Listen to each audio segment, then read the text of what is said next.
you for all who are here. I do also want to say our next lifelong learning speaker is December 8th, and it's going to be Abbot Abuna Moses. Abbot Moses is an Eastern Catholic monk, so if you're interested in knowing more about that, it's a great presentation. He was a world-class chef on a Greek yacht before becoming a monk. He cooked for 5 different presidents, so that will be a very interesting presentation. So that's going to be our next one, December 8th at 11 a.m. But without further ado, I introduce you to Father Kevin Culligan.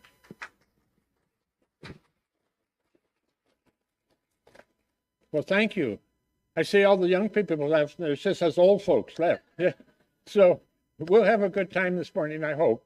And since it's all about family, I might break into tears as I go along, but you just be patient with me.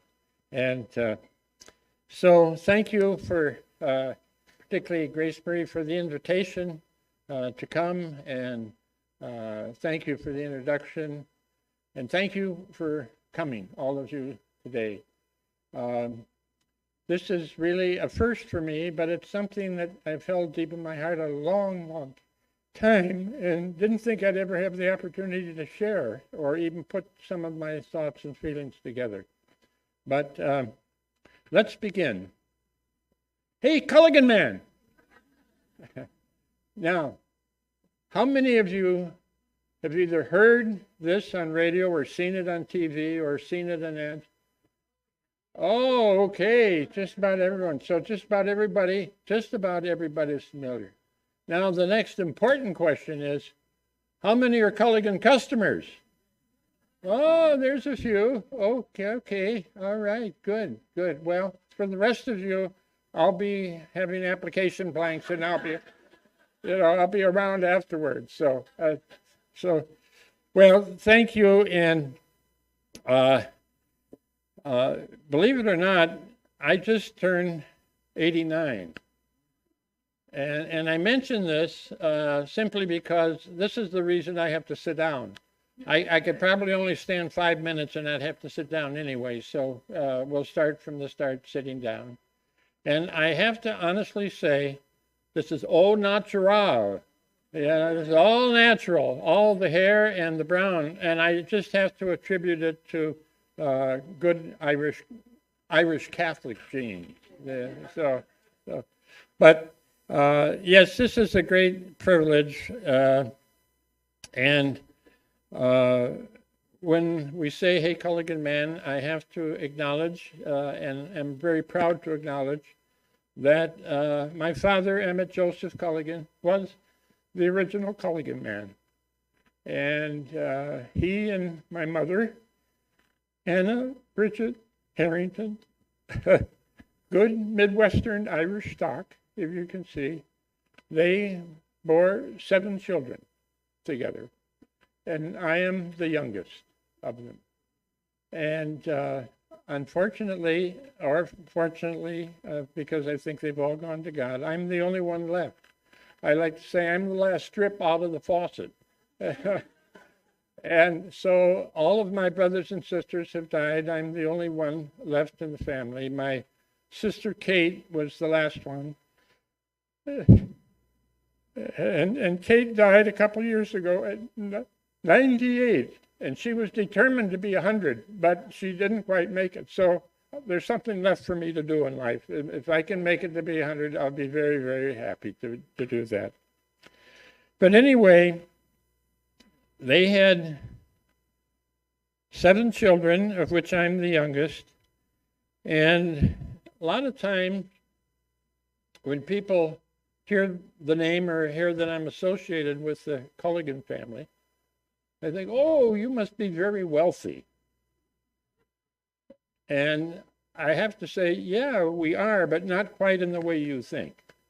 Not financially wealthy, but wealthy in other ways. And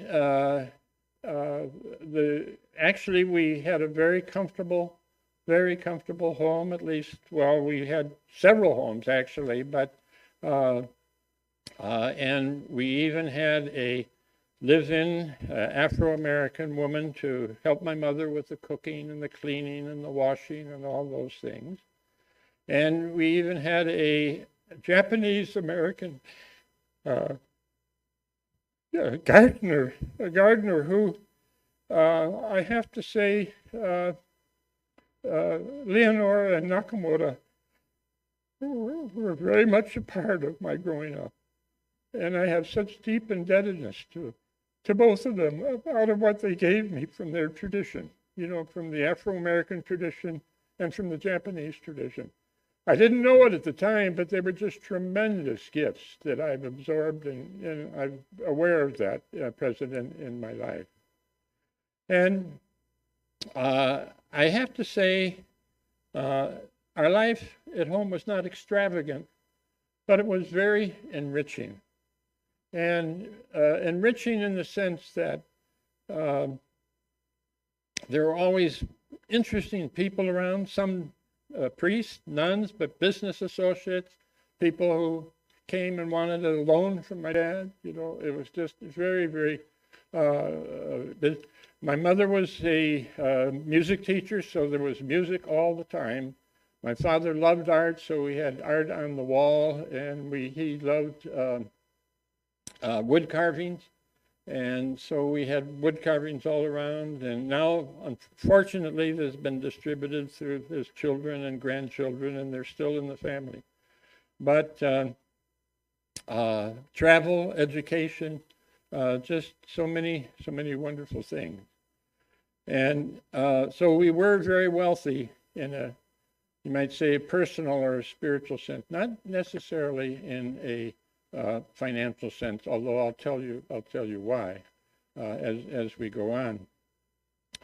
But actually, though, this wasn't always the case. My mother and father were married in 1919, and by 1929, they had 6 children. 6 children in 10 years. And they thought, well, here's my dad trying to get a business started making zeolite, and zeolite, to say quickly, is a synthetic chemical by which water, which is hard, is softened. And I won't go into it because it'd take an hour to explain it. But anyway, that was what he was trying to do, was to get a zeolite business started. So he was struggling. My mother, I don't think she really understood what 6 children in 10 years would mean. But anyway, she was quite emotionally exhausted. And they figured at that point that they had done their duty to church and to the nation. 6 children in 10 years. And they said, no more children. So that's how the 20s ended. And as the 30s began, they didn't tell me, and I didn't ask because I didn't even know what to ask as I was growing up. But I assume that they must have adapted the Catholic form of birth control, which of course was the rhythm method, because they didn't want any more children, but they were very staunch Catholics. And things seemed to work out pretty well, 31, 32. So well that my father and his brother, who was a physician, Dr. John Culligan, they decided to share this whole rhythm method with the Catholic faithful, with anybody who would be interested, because they thought it was such a good thing. And my dad actually wrote a book called Life Begins with Marriage, explaining the whole rhythm method. And my uncle designed a little, it's like a little slide rule. And he called it the rule of life, so that you could determine, when the safe period was and when the safe period wasn't. And so they thought that, the world needed this, and they were going to go into business to do it. And my father wrote the book. My uncle developed the slide rule, or the rule of life. And they also felt that this would bring a lot of happiness to married couples who would use the method and everything. And it would also help them get through the depression. It was a business on the side, and they figured we could use a little extra money if we had a mail order catalog, book sales and whatnot. So they expected there would be some good income coming to it. Well, then 1935 came along, and that was a year of surprise and discovery. The surprise, the first big surprise, was that the rule of life was not infallible. The second discovery was they were pregnant. After they had 6 years of determining they were not going to have any more children. So all of a sudden, they had the biggest decision in their life, their married life, to make. My dad was almost broke. My mother was really not all that well. This was 1935, the midst of the Depression, right at the heart of the Depression. And they had every reason, naturally, not to have another child. And but they summoned their Catholic faith enough to trust themselves to divine providence and say, yes, we'll accept new life. And as it turned out, we lived in Chicago at that time. My father had taken a job with National Aluminum Company, NALCO, as a salesman in their zeolite division. And so we were living in Chicago, and my parents went to the Archdiocese of Chicago. And fortunately, because of the situation in the country, the Archdiocese had the vision, this was under Cardinal Mundelein, the vision to start credit unions and financial help for the people who were poor. And so by financial assistance from the diocese, from prenatal care given through the diocese, I was born. October 26, 1935.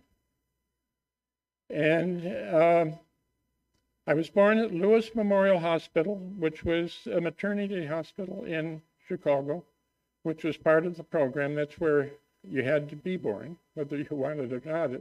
So, and interestingly enough, there was a book on the 50th anniversary of Culligan written about Culligan, and they had a little family background, and said their youngest was a charity case. So I was born as a charity case officially, according to that. And but my parents had the help of the Archdiocese, and so I became alive. And I think all my older brothers and sisters were very, very happy about it. I had a 10-year-old sister who said she tried to dress up like, as a 15-year-old so she could come to visit me in the maternity ward. That was my dear sister Anna Marie. But anyway, so there was a lot of joy, but there was also, in my father, there was a lot of concern. Now 7 children. Now a wife who's not well, and as a matter of fact, not long after my birth, she had to be hospitalized because of a postpartum depression. And she actually, in those days, she had to remain in the hospital for a whole year before she was able to come home to her family.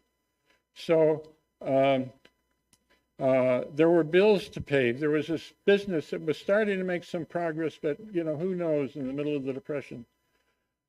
So my father was driving home. We lived out in LaGrange, which is a suburb of Chicago. And he was driving home in the evening, mulling over all of these things.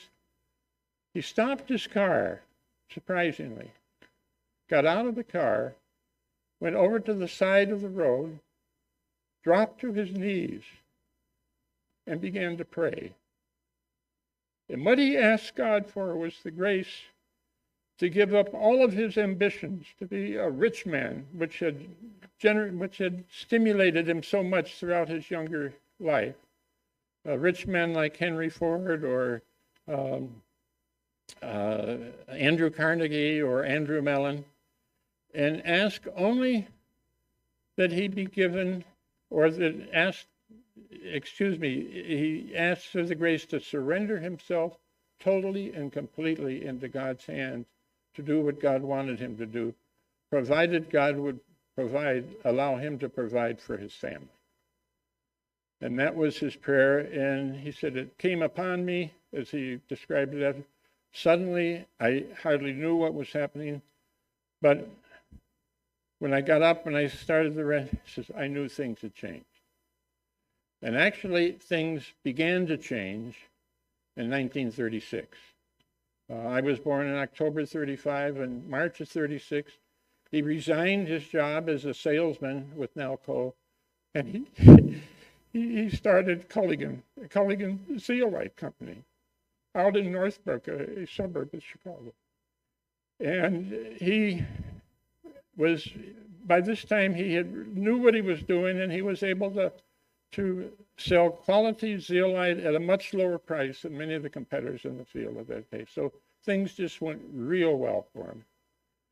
Then he said, you know, God really did give us our daily bread, and it even came buttered.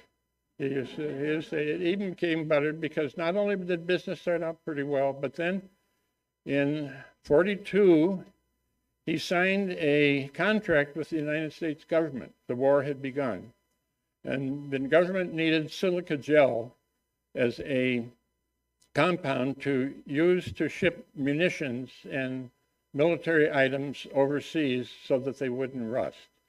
And you make silica gel very much the way you make zeolite, so they turned to the Culligan man and found out he could supply this. So he contracted to provide silica gel for the government, which necessitated our moving to California, because the best way to develop silica gel and zeolite is to solar dry it rather than in artificial ovens. So in Southern California, the sun shines just about all the time, and you just lay the mineral out and it dries, and it's a natural process. So as a result of that, and the fact that we are now part of the war effort, we moved to San Bernardino, California, in what they call out there the Valley of Paradise. I don't know if they call it anymore because it's so smog-ridden, but in those days it was a Valley of Paradise because the sun shone every day. The sun shone down on beautiful citrus trees and grape vineyards for wine and so forth, snow-capped mountains, just beautiful. And not only that, but the Santa Fe Railroad ran right through San Bernardino, and that was a hub. And that made it possible for them to develop the material, get it onto the railroad, and then off to the military bases. And so it just gave them an efficiency that was amazing. Everything was right. So that's how we ended up in California.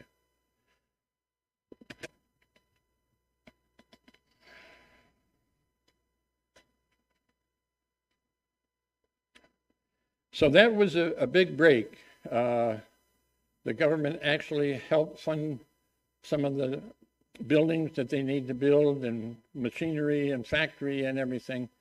So when the war was ended in 1945, he was able to convert back from producing for the government and for the war effort to domestic water service. And if you, I don't know if any of you will remember this, but after World War II, there was just a tremendous amount of money available from the government through GI loans and whatnot to build new houses, to get people into education and whatnot. So there was a new housing boom. And as the housing boom began to develop, they realized the need for new water and good water and clean water. And believe it or not, within 3 years after the end of the Second World War, my father, and he had developed it now from the Culligan Zeolite Company, now to the Soft Water Service is what he began to call it. He said within 3 years after the end of the war, they had over 300 franchise dealers in about 30 states throughout the United States. It just boomed because of the demand for domestic soft water. And as a matter of fact, one of the first franchise dealers was here in Wisconsin. I think it was either Milwaukee or Waukesha. They're old-time dealers. Wheaton, Illinois was a very early one. And on to the East Coast, on to the West Coast, down in Texas, where the tremendous need of soft water because of the iron that's naturally into the thing. So it was so productive, actually, that by let's see, exactly, keep the dates. By 1964, they were ready to harden or to soften hard water in Europe, and they built a factory in Belgium. And that factory was to save them making things in Chicago, shipping them overseas. They said, let's build a factory in Belgium and then let that be the factory for Europe. So that began to develop. Little by little, there was a Culligan Italiana, Culligan Francia, Culligan España. And actually, they even had one in Dublin, believe it or not. You know, Culligan Ireland. So that fit real well. And pretty soon, they also then began, the developing countries realized that they needed good water because the poor water was such a problem, you know, with healthy children and whatnot. So by, I think it was 1970, Culligan Zeolite Company, which became Culligan Soft Water Company, now became Culligan International. And it was just a, I can remember the smile on my father's face as he would talk about, you know, we're opening another factory in such and such a country or such and such a thing. He couldn't believe what was happening.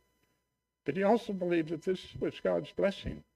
And they're saying yes to life when I came along in 1935.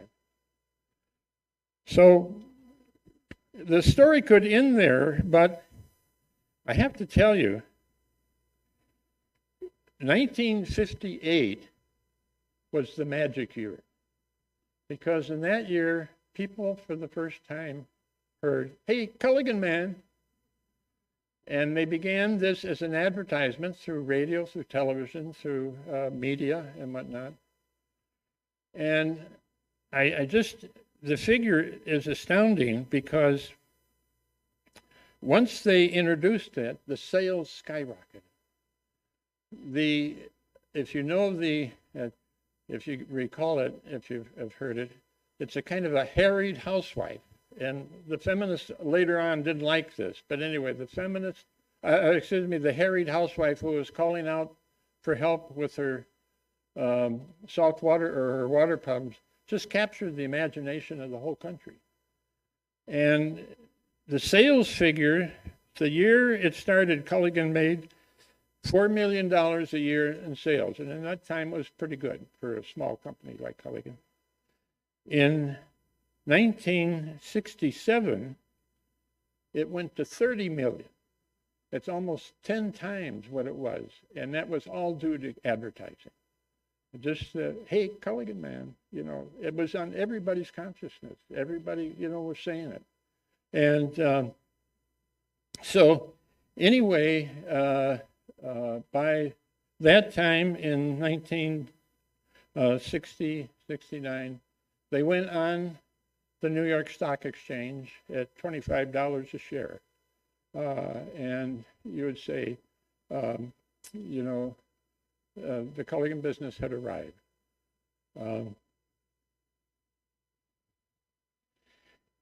In 1965,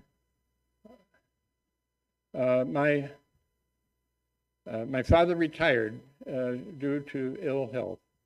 He retired as the CEO, the chief executive officer, and the chairman of the board of directors of Culligan. And said Culligan had become big now. But I must say, not really big in terms of Ford Motor or whatnot. It's still a relatively small company. But the fact, the name recognition was all over the country. And that made it seem like a huge, huge, big operation. And so the name recognition was something. So when my father retired, you know, he had name recognition, he was wealthy, and other benefits. He got some awards and whatnot. I actually had to encountered often the name recognition. I traveled a lot in my younger years as a Carmelite, giving retreats, secular order meetings, conventions, and so forth. And I would often go up, you know, to check in, and they'd look at my name and they'd say, "Oh, like the Culligan man." And I'd say, "You're right, just exactly like the Culligan man." I didn't want to go into the story because I didn't have time, but just to say, yes, that's right. It's the Culligan man, same name, exactly. So there was the recognition, and this one I say, we were wealthy in many ways, but actually, my father, who was a very wealthy guy, gave most of his money away. And he gave it, first of all, to his children. Actually, even before I entered the order, he divided up the stock and whatnot among my 6 older brothers and sisters who were married and so forth. And so he started with the family, but then he had other, what he called little charities. And he used to say, he said, "I don't want to give money, a lot of money, to a big institution just to have my name on a building." He says, "I would rather share it among the poor people, the little people, who wouldn't be able to pay me back." And that was how he spread a lot of money. I couldn't even keep up with it. I don't think his secretary could keep up with it, or his accountant, or his lawyer. And he needed the help of a lot of lawyers, believe me, and with that kind of attitude. But for example, 2 brothers who he grew up with in St. Paul became Jesuits, and their name was Marcoux. As a matter of fact, they entered the Wisconsin province, which covered Minnesota. And the 2 Marcoux brothers, Bill Marcoux and John Marcoux, were very dedicated to in those days, they called the colored apostolate, which meant the Afro-American apostolate, particularly in St. Louis. And they were pastors at the Afro-American parish there.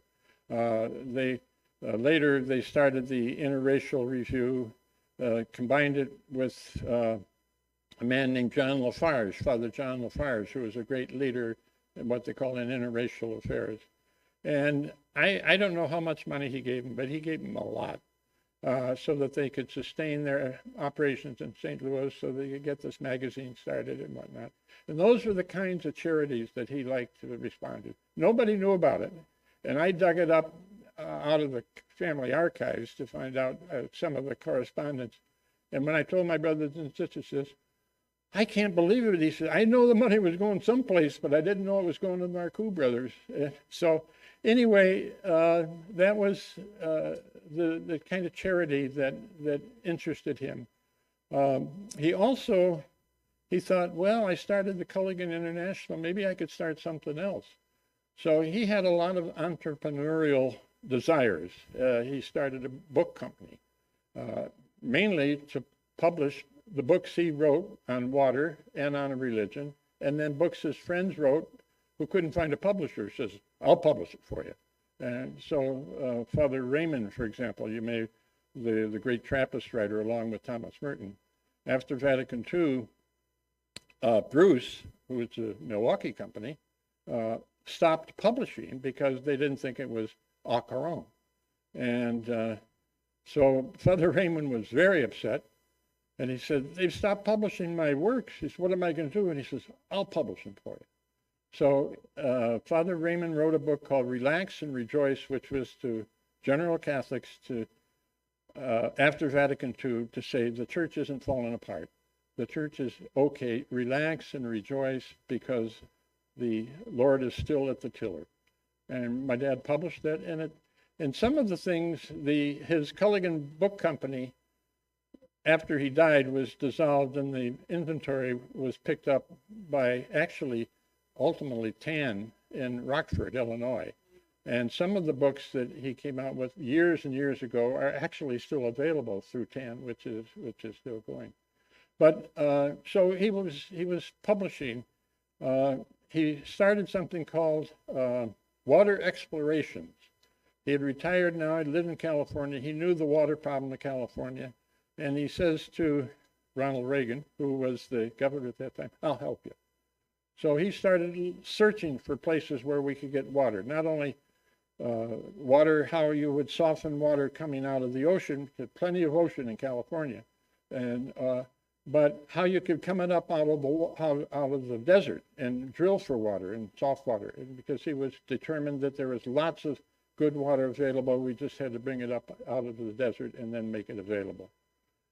So I know a story. He had a rig, a big rig. Said, "Oh, Mr. Culligan, you're digging for gold." He says, "No, sir, I'm digging for water." He says, "Sooner or later, water is going to be more precious than gold." And in California, that's just about true, because just the need for water. So he was into a lot of those things that he was investing his money in and whatnot. So we were always well provided for. My mother was always well provided for. But so anyway, he had the name recognition. He had a lot of money to work with and dispose with. And he claimed, though, that his greatest sense of achievement of, what was the greatest thing you've done, Mr. Culligan, as you look back over 40 years in business? He said, "I think my greatest achievement was to give good water to the world. And the second thing, along with that, was to give good jobs to thousands of people, across the world who needed good employment and who were willing to work hard." Culligan business is a hard working business. It's labor intensive, as they say.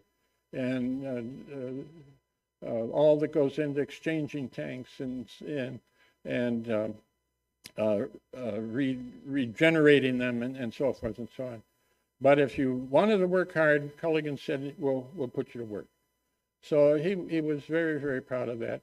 And the third thing he was proud of, he had a thought. He said, "I also want to instill in all of my employees love for God and love for one another." He says, "That's the Culligan way to do business." That was his motto. And he actually wrote at one of the conventions and gave a talk to all of these assembled Culligan men on love in business.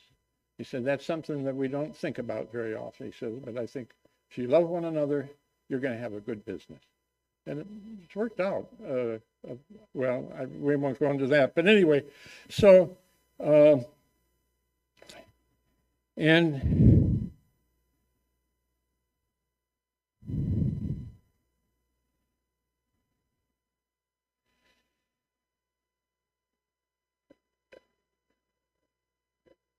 so anyway, I just, through it all, he realized that he was now famous, he was now wealthy. But he and my mother always believed that their recognition and their money that came to them, he says, was all a blessing of God for their having said yes in 1935 to new life in the darkest period of the United States at that time, in the depths of the Depression. And they were convinced of that. And so a couple other side, sort of, I have to watch time, but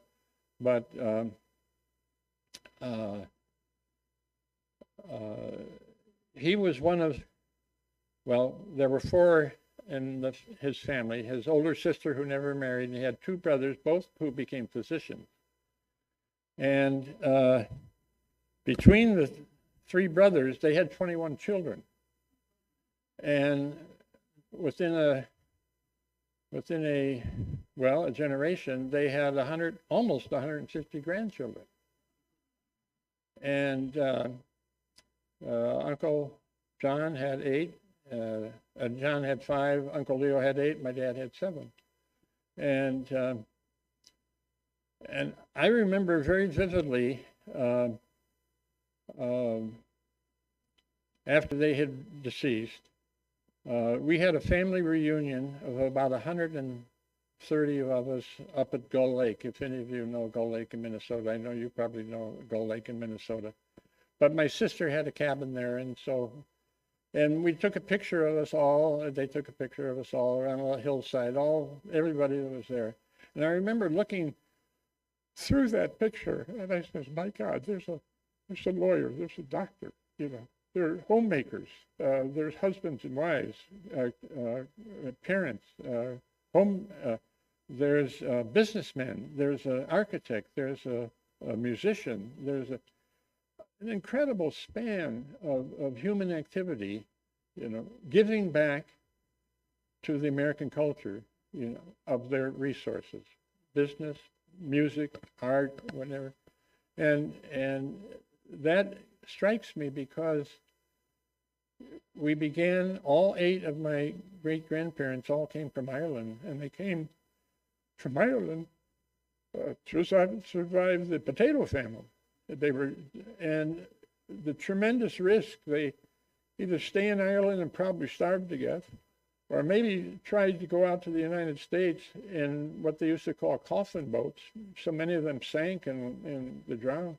So take a risk for a new life in a new country. And they made it. And they made it out to the Midwest. And from the Midwest, went on over 3 or 4 generations. And I've always had the feeling, and I think I might even be reflecting what he thought. He says, "It was an honor to give back to our country the opportunity that our country provided for us poor Irish." And he says, that's the magic of the United States. It's just, and he said, here's a picture that shows it. Our offspring, they're contributing, to the welfare of the United States just by the fact that they live and they raise families and they work hard and they contribute. That was one thing that was an addition in a way. The other thing, go back, well, what about me? I'm kind of I sort of have a central role in this. What happened after being born in 1930? I was healthy. I think I was 9 pounds. So I was a good, healthy boy. Had 6 years of Jesuit education, Loyola High in Los Angeles, Seattle University.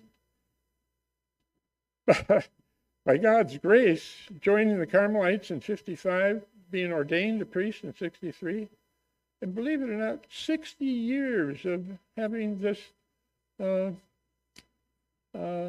this great job, 60 years of pronouncing God's good news through Jesus Christ of how deeply God loves the whole human family and how he loves each individual person.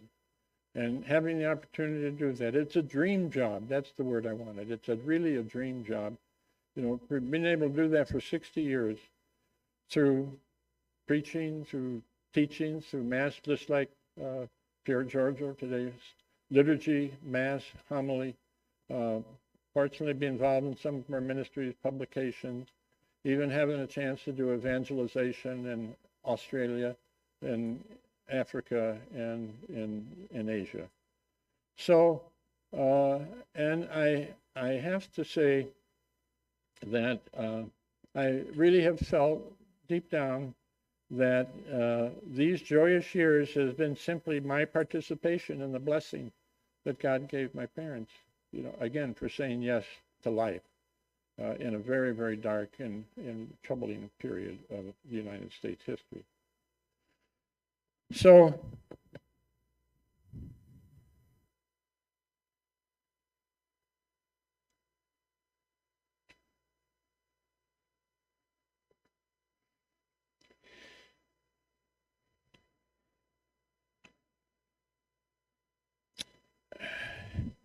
So I guess the second part of the talk is, how does this story help us to create a a um, a culture of life? And how I think it's an important question for us as American Catholics. I mean, think of it. There's 70 million American Catholics. My thinking is potentially this is the greatest potential power for affirmation of life in the whole United States, potentially. And so I think as Catholics, we have to say, how do we to create, or how do we promote, and how do we foster a culture of life in a nation, I hate to say it, and maybe you think I'm pessimistic, is getting to be more and more a culture of death. And so we each have to really take a good, close look at that and say, what is God asking of us as a people of God, as 70,000 Roman Catholics, and as individuals, and as parishes, and as monasteries, and so forth. And let me get some figures here.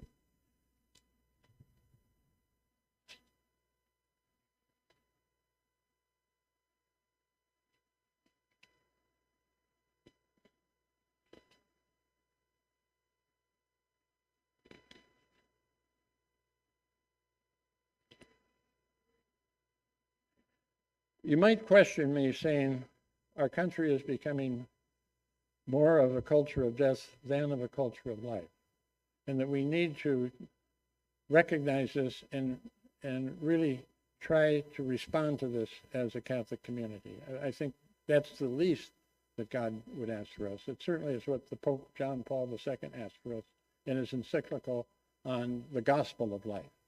Very, very straightforward, saying, not necessarily to Americans, but Catholics have to be concerned about opposing the culture of death and promote the culture of life. It's part of our apostolate. As Father Pierre Georgia was saying, we've got to do something, and this is one of the things I think the American Catholic Church has to do, is be very, very strong in promoting a culture of life in the United States. Otherwise, it's going to grow as a culture of death. And let me just try to illustrate that. You think of a culture of death. Let me just say some symptoms: abortion, infanticide,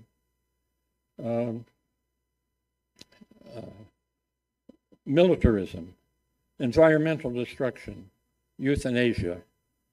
And the big thing in my mind, the big word is genocide. That whether we like to acknowledge it or not, I believe we are, I think the data will show it, we are actually the greatest genocidal nation in the history of the world. Think of this now. Think of this. And genocide, what is genocide? The deliberate and systematic destruction of a social, political, or cultural group, of a group. And that's an important word in the understanding of a genocide.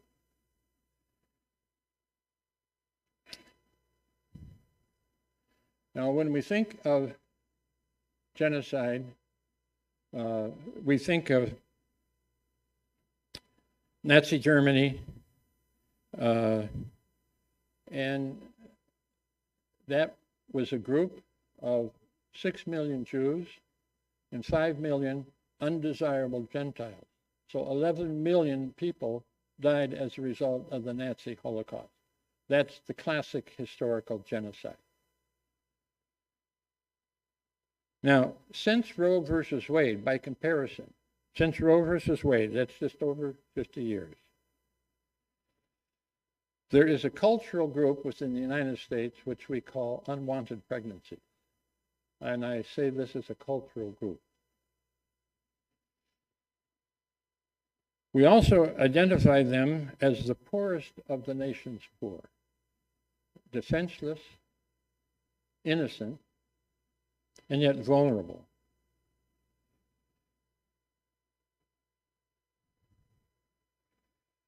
Now, statistics are always difficult because you never know whether they're exact, but we know that there have been probably at least 60 million surgical abortions of this group since Roe versus Wade. And we probably say there may be more, far more, but at least maybe 40 million medicine abortions, which are not surgical, but induced in the home or in a person's privacy. So I'm estimating 100 million unwanted pregnancies, innocent, defenseless, the poorest of the poor, actually, by contrast to the Nazi Holocaust or the Cambodian, well, these don't take place in gas ovens or in killing fields. They take place in sophisticated and highly euthanized public or medical facilities, medical things. So it's hard to sometimes identify that there is truly genocide going on around us because it's taking place in such clean facilities, and it has the support of civic law, which is immoral. And of course, you know, St. Thomas the Great says, any law that is unreasonable is not a binding law. And when you think of the laws that uphold abortion, and you'd have to say, well, these are really unreasonable, so they really do not bind at all. But in any event, the 100 million people who are dying this way, and I say people because this is, each one is an individual human life, just like you and I can feel our own humanity. This is what is terminated. This is what is destroyed in abortion and in infanticide. So 100 million, now just think of this. This is more than other national genocides that we read about in the papers combined. Like, for example, we know Nazi Germany, 11 million. In addition with that, Cambodia, Iraq, Bosnia, Rwanda. If you count them up, it's probably, and this is a tragic figure in itself, 25 to 30 million. But in the United States, 50 million approved by our laws and done in facilities that say are clean and neat. So it's not gas oven stuff, or it's not killing fields. It's the American way of genocide.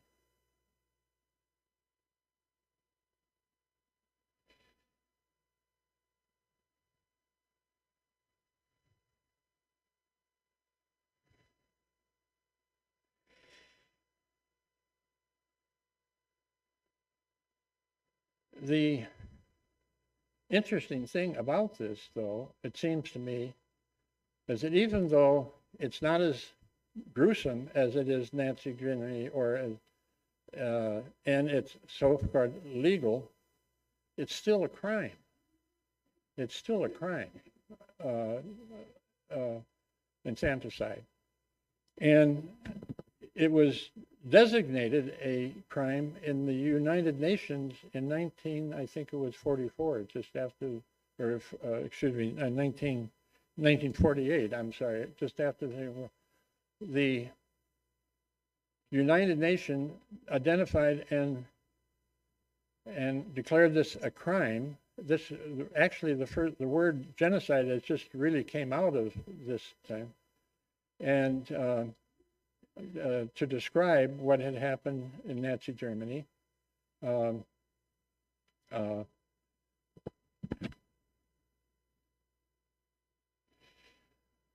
so it's a universal crime triable in the universal court according to the UN. And here's the other thing. It was ratified by the United States Senate in '88. 40 years later, it took the United States 40 years to ratify what the UN outlawed genocide in '48. And to our delight, I think, or to our, William Proxmire, who was senator in Wisconsin at that time, is the one who pushed and pushed and pushed and pushed for the United States Senate to ratify what the United Nations did in making genocide a crime, that it would also be a crime in the United States. And actually they call it the Proxmire move, or the Proxmire benefit. So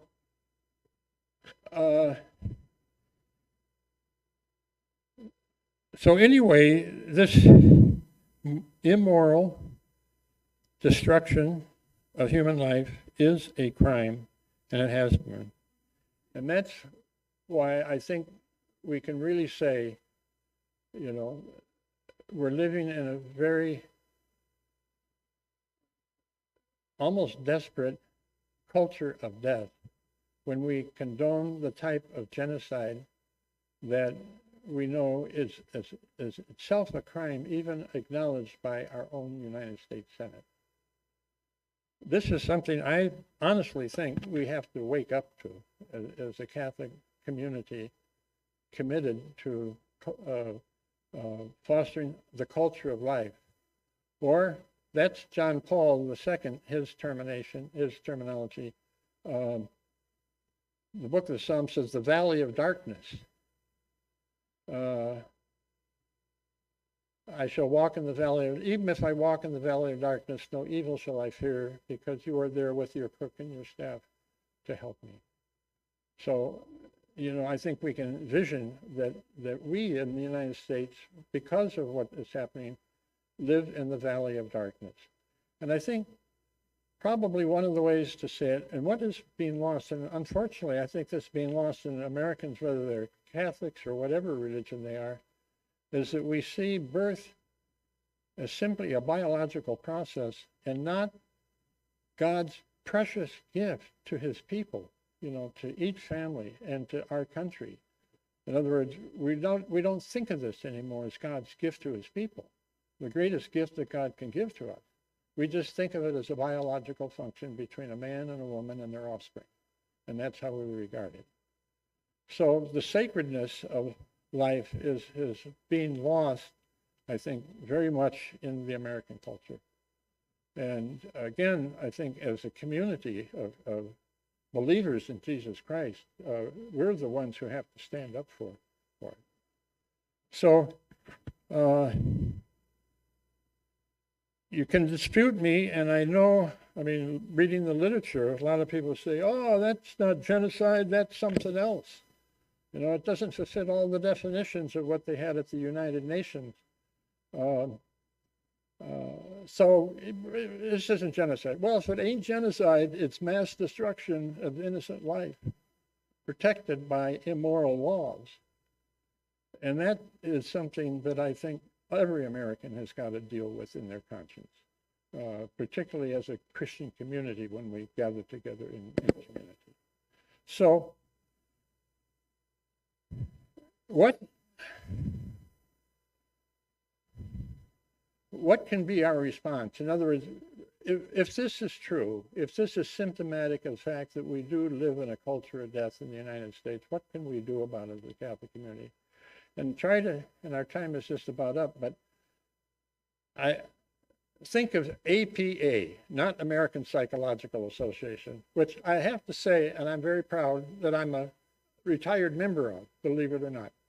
And so anyway, not APA, American Psychological, or American Philosophical Association, but APA, American Psychological Association, which I have to say, and I'm very proud that I'm a retired member of, believe it or not. And so anyway, not APA, American Psychological or American Philosophical Association, but APA, American Psychological Association, But think of awareness, prayer, and action, APA. If we keep them in mind, I think it shows us at least an idea of how our response should be. The first thing I would say, awareness. And I think we need to say, are we really aware of what is going on? And not only the national, but the theological and the moral significance of the culture of death that is so strong within our own country. And I think it helps our awareness if we see, this is all the result of sin. This is all the result of original sin and individual sin. And so it invites us to reread the story of Genesis and the creation of the world. And often we think of the story of Genesis as, well, this is the 3,000-year-old myth. In other words, the myth that was written 3,000 years ago that tries to explain the origin of the human family, the origin of the world. But actually, if you read it closely, you could say, Genesis is our story. It's what's happening within us right now. God creating, man rebellion, and the consequences of this rebellion. And so we just know, outline, God made everything good. Everything is good. It says it again and again. God, look at this. Wow, this is good, what I've made. And we know in our theology, God made us simply because he was love, or God is love. God made us out of his love to share his love with not only God, but with one another, not only here, but for all eternity. So this is God's plan. But we had a different plan. And somehow, I say we because somehow I don't know the theology of this, but we're collectively involved in original sin. And our different plan is that,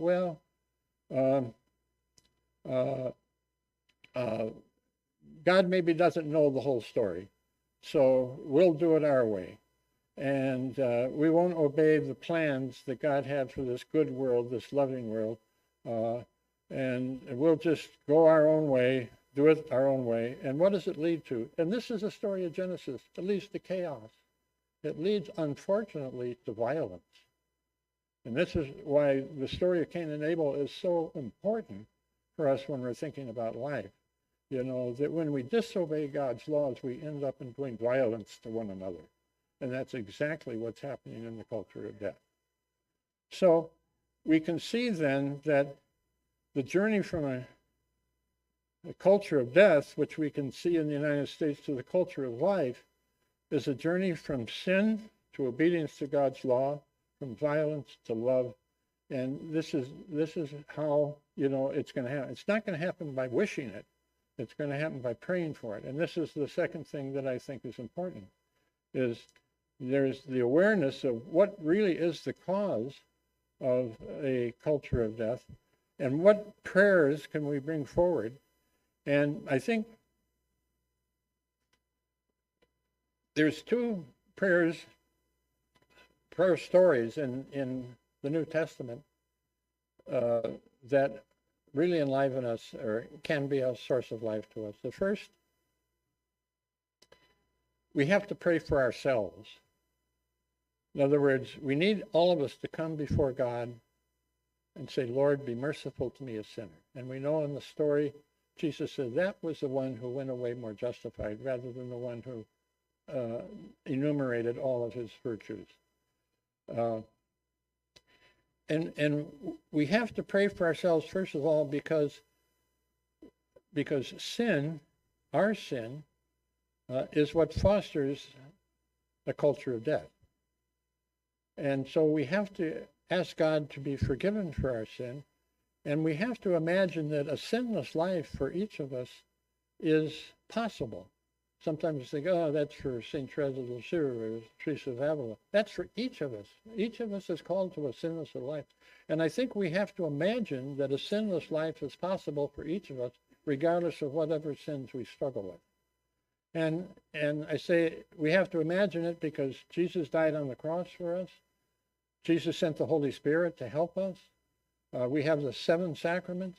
We have the image of Blessed Mary, who is conceived without sin, not to see her as distant from us, but to see a sinless life is possible with the grace of God, not only for Mary, but for each and every one of us.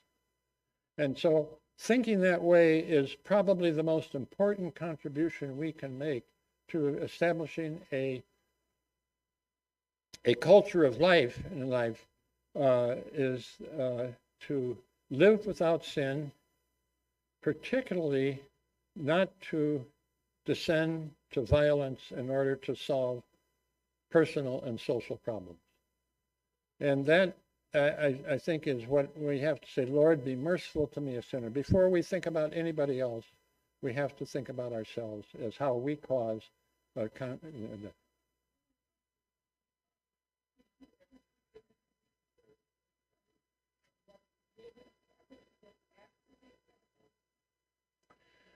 I have.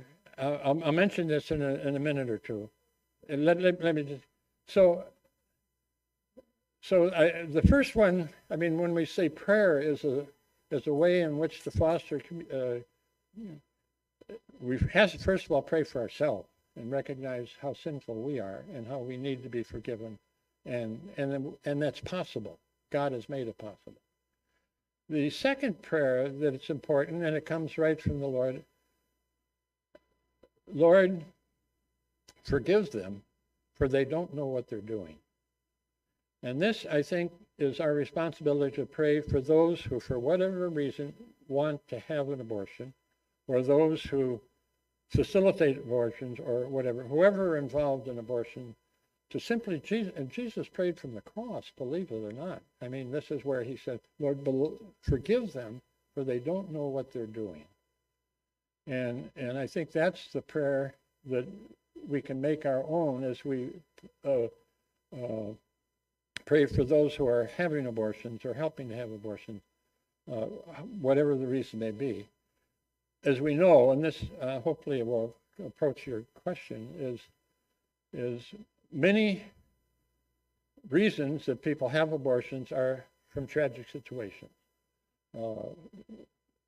Rape, incest, domestic violence, weakness of the mother or the family, whether it might be emotional or financial or whatever.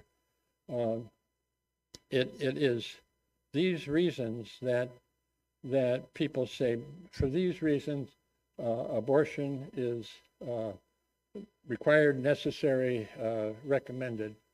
And so for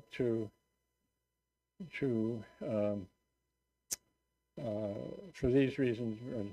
Now, I think the thing that is important for us to recognize is that even in tragic situations, God gives us life. And that is the important thing that we have to be very focused on, that even in the midst of these tragedies, and there's no denying that they're tragic situations, God is still giving us life to the human family, giving the life to the person, giving the life to the family, giving life to our country. And we need to honor this and realize that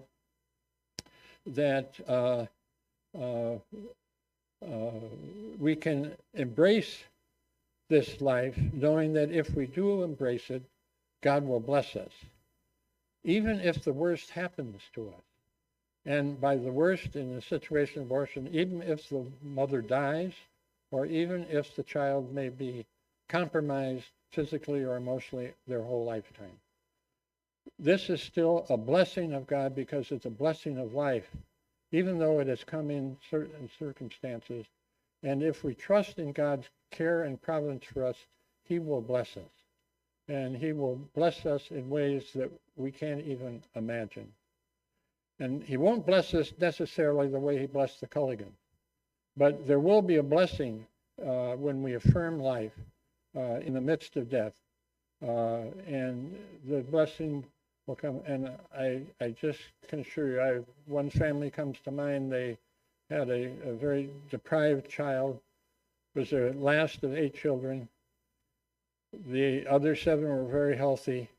And the transformation that took place in that family, raising that retarded child, was just, and how they grew in love, how they grew in understanding, how they grew in humanity, was just mind-boggling. So there's a blessing, and you have to look for the blessing, you have to look for the grace. And I have to say, if the Culligan story has any story or any contribution, it's precisely here. My folks were pregnant. It was the middle of the Depression. My dad was broke. My mother was sick. And still they trusted in divine providence.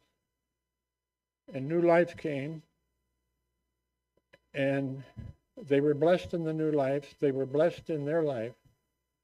And this is a paradigm, it seems to me, of what we're called to believe in the goodness of life, and that this is God's gift to us, not just a biological function that we can control and manipulate to our own advantages. So, Lord, forgive them, for they do not know what they're doing, is as important a prayer as, Lord, be merciful to me, a sinner. And I think it just is, forgive them, for they do not know what they're doing. They do not know what they're doing to themselves. This is in response to your question. Often, the persons who have had, in my experience, as a priest and as a counselor and as a psychologist, actually, I invoke that, is the most frequently, no one has an abortion and then they get over it within a month or two or three. It often is a burden that they bear the rest of their life. And it comes out in many ways and whatnot. So rather than solving a problem to have an abortion in face of tragic circumstances, in a sense, often they create another problem. And it's easily to be seen and recognized. So when you say, Lord, forgive them, for they don't know what they're doing, I think it is the individual that's having an abortion.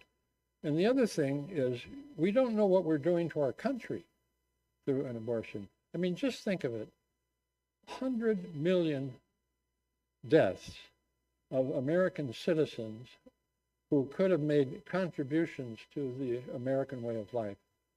I mentioned my cousins and all the contributions they've made. But think of the Abraham Lincolns, or the Albert Einstein, or the Marie Curie, or the great athletes, all of the great people potentially who have died because of abortion. You know, that gift of life is no longer available to our country. And so we're diminished by, as abortion goes, we're diminishing our greatest natural resource as a strong country and as the future of our country. So, Lord, forgive them. They don't know what they're doing to themselves, and they don't know what they're doing to our country. So this is I'm conscious of my time. I'll try to wrap up quickly here, but so we have to pray as well as be aware. So A, P, and finally action. And I'll try to say quickly, action is, and I think Father Pier Giorgio mentioned in this, as Christian, we have to do something. I mean, we're called to that. And it's not just simply prayer, although prayer is important. It's not only simply awareness, but doing something that will help. And certainly, in addition to a consciousness of prayer, Jesus said he wanted them to pray all the time. And but in addition to that, we can decide to pray, say, the rosary, or we can decide to do the chaplet, simply for the sake of growth of the culture of life in our country. We can offer prayer penance and sacrifice for the cause of life in our country. And willing sacrifices we take upon ourselves, nobody else needs to know about it, but for life in our country. Or penance. And little Saint Therese, although she was thinking about missionaries, yet her idea of being able to stop and pick up a pen for the love of God is something that we can do to help foster the formation of the creation of the goodness of life. There are opportunities to become involved in organized pro-life projects. Wisconsin Prolife, and I just would encourage you to think about being participant according to your ability and time, and then to just think what I can do on my own, just give my own resources to help promote life. A simple thing like a letter to the editor. It can be a very, very simple thing, but it can be a great witness to life when you find something. I want to. I'll end with a little story. Well, we're almost over. There's not much left of me at 89, but I can still write. And I figured, well, a couple of years ago, I'm going to see if I can do some writing. I did a couple articles on American genocide and what it's doing to our country. I thought they were powerful. I submitted them to America. I submitted them to Commonweal. I submitted them to First Things. I submitted them to Wall Street Journal. No response. No response. I also sent letters. I sent letters to Tammy Baldwin, to Sessenbrenner.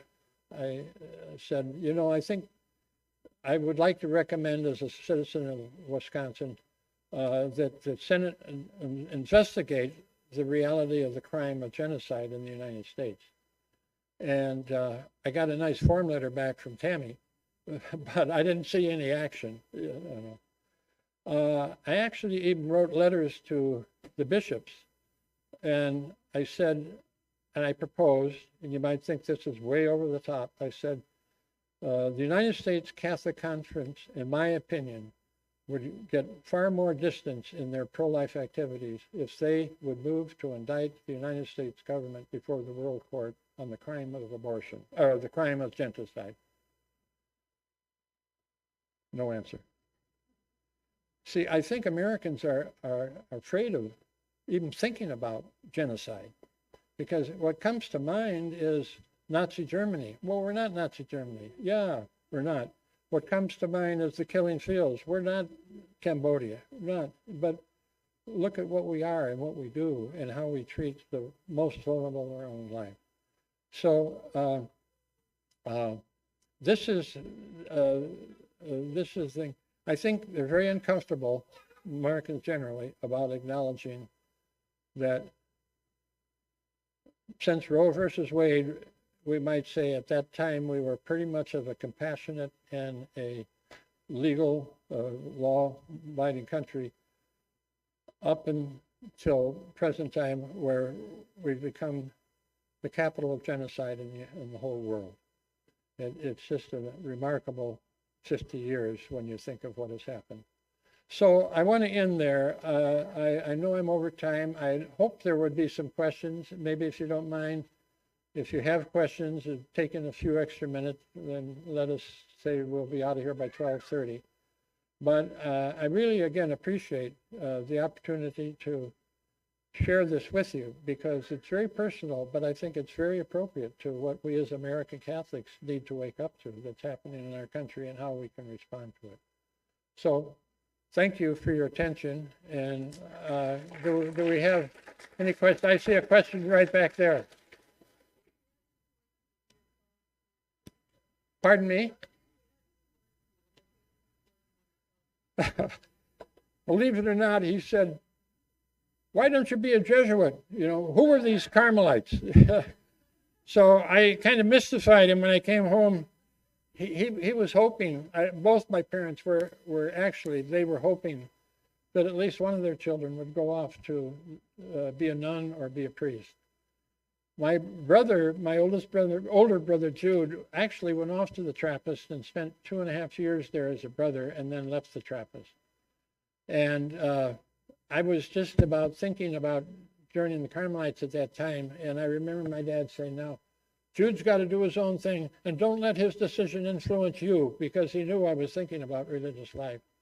So they were very encouraging, very, very encouraging. On the other hand, when I came home, in college, I was in love with a girl, and I told her, I think, Dad, I think married life is for me. And I'll never forget him saying, "That's a wonderful vocation too." And I'll never forget that. And the interesting thing, I was ordained in the National Shrine in Washington, and my folks were there. And my dad used to say, "Gerald," that's my baptismal name, "Gerald, this means so much to your mother." And then when they knelt for their first lesson, he was the one who was in tears. He was just streaming with tears, and my mother was just, very politely, waiting for the blessing from her son. So I couldn't have had more support. And my older brothers and sisters, they were all so good. So yeah, no problem. The other thing he thought I should have been a Jesuit, but thank God I never have been. And I actually found my niche in Carmel. Believe me, it just suited me perfectly. Any other question? Yes, we have a question way back there.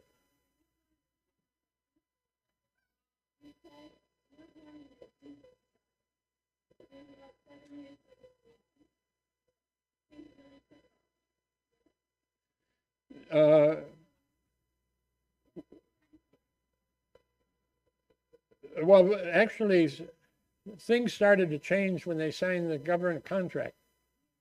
And then after the war was over, things started to blossom because of the effects of the World War and the building and everything.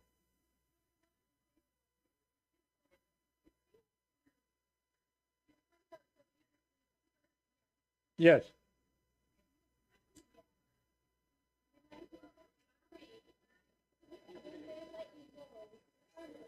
Oh, yes, yes, yes, yes, yes, yes,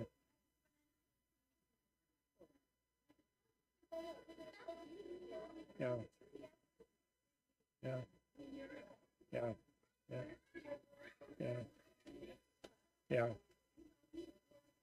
yeah. Well, I thank you for pointing that out. I have to say, looking back, I mean, mostly life was yes, but my father could say no too. And he said no to me on many occasions.